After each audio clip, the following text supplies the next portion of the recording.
Considerations देखते हैं।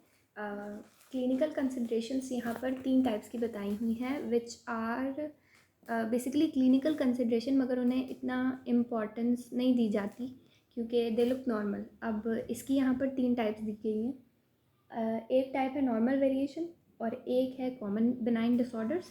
Normal variations, common benign disorders and disorder that may be highlighted normal feature, मगर वो हैं, उनको अटेंशन मिलनी चाहिए, वो क्लिनिकल कंसिडरेबल हैं क्लिनिकली। फिर उसके बाद हम लोग देखते हैं सबसे पहली टाइप जो है हमारी नॉर्मल वेरिएशन। पिगमेंटेशन में वेरिएशन यहाँ पर इन्होंने 3 टाइप्स की बताई हुई है। एक बताई हुई है फॉरडाइस स्पॉट्स, एक ब्लैक हेयरी टंग और एक बताई हुई है patches of melanin pigment. So dark skin patients में होती है मेलानिन पिगमेंटेशन, और होती क्यों है कि बेसिकली हमारे पास ना मेलानिन सेल्स होते हैं म्यूकोसा के अंदर, और वो प्रोड्यूस कर रहे होते हैं मेलानोसोम्स, जिसकी वजह से हमारे पास कलर आता है, मेलानिन आता है। तो अगर मेलानोसोम्स म्यूकोसा के अंदर हमारे पास ज़्यादा हो जाएं तो हमारे पास ये मसला आ जाएगा, और इसके मल्टीपल रीजंस होते हैं, कोई एक रीज़न नहीं होता। और फिर उसके बाद हमारे पास जो ब्लैक हेयरी टंग है, black hairy tongue is this black hairy tongue, it is called as lingua villosa nigra, और ये होती है फिलीफॉर्म पेपिला में। अगर हमारे पास हाइपरट्रॉफी हो जाए, वो बड़े हो जाए साइज़ में, तो वो हेयरी अपीयरेंस देते हैं, जिसकी वजह से रिटेंशन ऑफ बैक्टीरियाज हो सकती हैं टंग में, फूड रिटेंशन भी होगा और कोई बीमारी ज़्यादा फैल सकती है उसकी वजह से। फिर उसके बाद हमारे पास थर्ड एग्जांपल है इस वेरिएशन पिगमेंटेशन की, फॉरडाइस स्पॉट। तो Fordyce spot basically yellow whitish spots होते हैं। ये रहे फॉरडाइस स्पॉट, सिंगल भी हो सकते हैं, वो ग्रुप्स में भी हो सकते हैं। यहाँ पे ग्रुप्स दिखाए हुए हैं, यहाँ पर सिंगल दिखाए हुए हैं। तो फॉरडाइस स्पॉट्स जो हैं they are basically sebaceous glands, जिसके अंदर हेयर्स नहीं होते, तो ये एज के साथ साथ बढ़ते जाते हैं। बिनाइन डिसऑर्डर्स, यहाँ पर बिनाइन डिसऑर्डर्स जो हैं वो 2 बताए हुए हैं।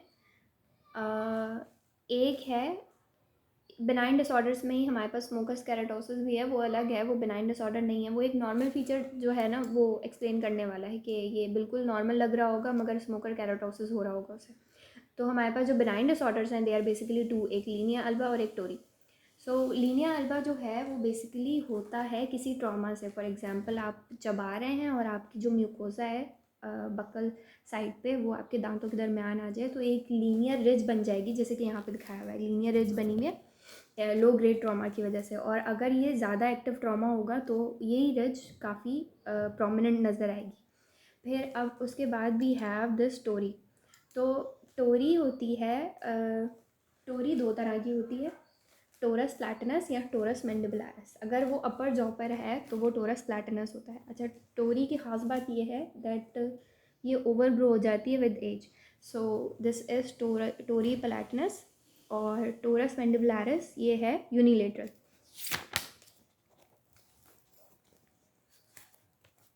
ये हमारे पास दिखाया हुआ है, हमारे पास बाइलेटरल मैंडिबुलरिस, टोरस मैंडिबुलरिस, और ये बक्कल साइड पे, ये लिंगुअल साइड पे है और ये है बक्कल साइड पे।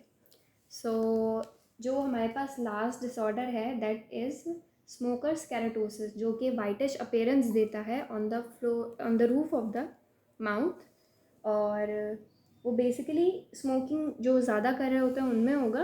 एंड उसका कॉज ये होता है कि हमारे पास जो म्यूकोज़ा है, ओरल म्यूकोज़ा है, वो नॉन कैरेटनाइज से ऑर्थो कैरेटनाइज हो जाती है। तो ऑर्थो कैरेटनाइज हो जाती है और उसके अंदर हमारे पास एक रेड स्पॉट्स नज़र आने लग जाते हैं, और ये रेड स्पॉट जो हैं दे रिप्रेजेंट्स द डक्ट्स, जो स्लाइवरी डक्ट्स हैं उनकी ओपनिंग्स हैं, और ये ऑर्थो कैरेटनाइज हो चुका है म्यूकोज़ा। कैरेटनाइजेशन बेसिकली 2 तरह की होती है, एक होती है ऑर्थो कैरेटनाइजेशन और एक होती है पैरा कैरेटनाइजेशन। कैरेटनाइजेशन से हमारे पास प्रिवेंशन हो जाती है ड्राइंग से। फॉर एग्जांपल अगर आपके पास कोई टिश्यू ड्राई हो रहा है, उसके ऊपर कैरेटनाइजेशन हो गई तो वो ड्राई नहीं होगा। तो यहाँ पर हमारे पास कैरेटनाइजेशन हो गई है, और अगर यहाँ हमारे ओरल कैविटी में किसी जगह पर कैरेटनाइजेशन नहीं हुई हुई, लाइनिंग म्यूकोसा है, तो उसका मतलब ये होता है कि हमारे पास जो रेट ऑफ टर्नओवर है ना सेल्स का, जैसे यहाँ पर बक्कल साइड्स पे, वो ज़्यादा है, और उसमें नए सेल्स बनते रहते हैं, और वो हम बाद में पढ़ेंगे म्यूकोज़ा वाले चैप्टर में।